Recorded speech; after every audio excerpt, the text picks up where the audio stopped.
Welcome to this week's edition of Outdoors Online, a weekly webcast produced by the North Dakota Game and Fish Department. I'm your host, Tom Jensen. My guest this week is Mike Szymanski. Mike is the head waterfowl biologist with Game and Fish. We're going to talk about waterfowl. Mike, you and your crews are compiling data that you gathered from your breeding duck surveys. I guess people want to know exactly what are breeding duck surveys.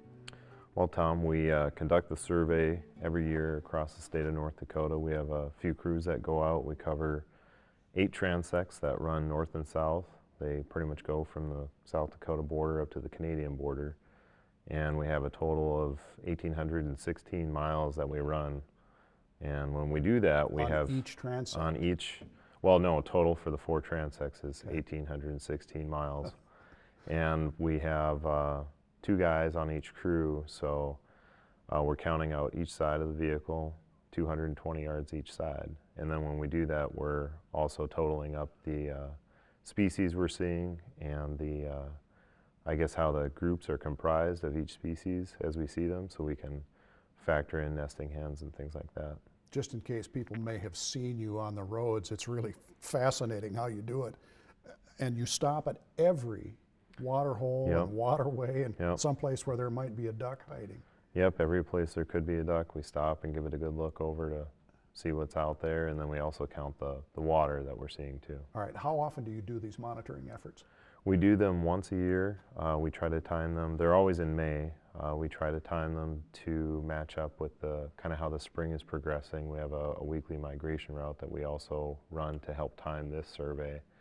And typically it's right in the middle of May. Sometimes it's, you know, towards the first week of May, sometimes the 3rd week of May if we're having a little bit later spring. This year it was, we started pretty early thinking we were having early dry spring, and then it turned around pretty quickly on us. Well, as long as we're talking about water now, we've had quite a bit of rain lately. How is the water situation in North Dakota? It's actually pretty good, again, for waterfowl. We were looking very dry to start off with. We were having a lot of seasonal and temporary wetlands dry up in April. They usually dry up in the summertime, but they were drying up in April this year.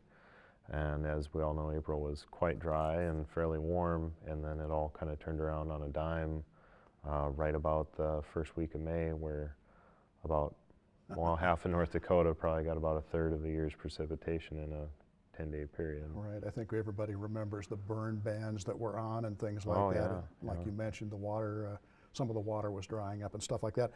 Water situation might be good, but the loss of CRP, the Conservation Reserve Program, is not good. It's tough. We've lost a lot of acres in the state. Those acres provide secure nesting cover for waterfowl and other ground nesting birds. That's very important for providing abundant hunting opportunities for folks.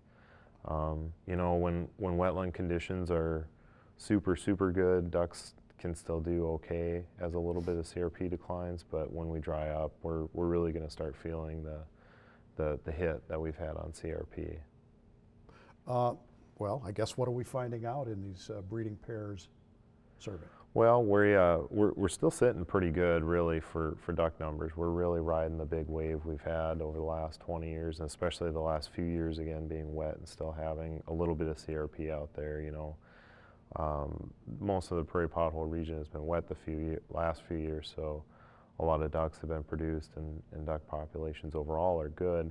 In the state, we went down, as compared to last year, about 25%. And our numbers are still preliminary. We're still compiling some stuff, but overall, that's what it looks like. Most species are down. Gadwall and widgeon are pretty similar to last year.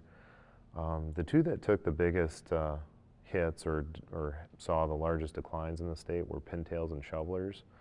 And, you know, it's one of those deals where it's not like there's half as many of them as there were last year. We were pretty dry in April, so we had a lot of birds come through, kind of sit around for a couple days and move on, just seeing how dry it was, and things are drying up.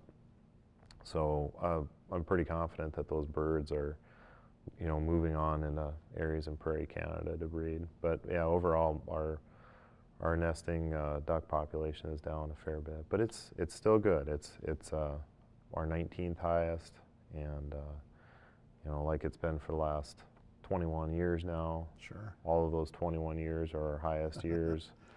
So it's not one of the better ones in the last 21 years. Right, but you still pretty mentioned the good. Canadian prairies, Saskatchewan and Manitoba, Alberta. What are we hearing from our neighbors to the north? Good conditions.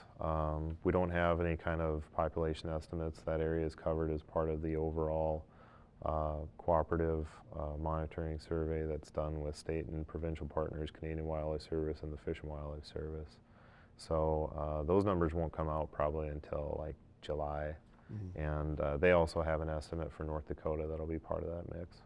Were there any surprises in these monitoring efforts? You know, I guess what surprised me the most was how fast some of the ducks found these places that were dry and then got wet. Like in the first week of May, they had been dry virtually all spring. And, you know, I don't know if the ducks were just crowded into some other wet areas and spread out, or how they got into them so fast. But places that were wet literally for a week had pairs with territories on them. All in all, should be another good year for waterfowl enthusiasts. Well, one can only hope, but you know, we need a little help from the weather on that one too. But we are set up with good numbers of ducks, provided we have a good breeding effort again and reproductive effort during the summer. But we're sitting okay. All right, Mike, thanks. Now that summer is in full swing, boaters and anglers are making good use of our North Dakota lakes and rivers. You're reminded, though, to practice good safety habits while on the water. It's recommended all boaters wear a personal flotation device while on the water. And remember, it is a law that children ages 10 and under must wear a life jacket. Also, jet ski operators or persons being towed on skis, tubes, boards, and other devices are required to wear a life jacket. Regulations to help ensure safe boating this summer are found in the North Dakota Fishing Guide, or for a more comprehensive listing of water safety guidelines, get a copy of the North Dakota Boat and Water Safety Guide or the Boat North Dakota Education Book. These guides are available online at the Game and Fish website at gf.nd.gov, by email at ndgf@nd.gov, or at a local Game and Fish Department office. For Mike Szymanski and the rest of the staff here at North Dakota Game and Fish, thanks for joining us for Outdoors Online. We'll see you again next week.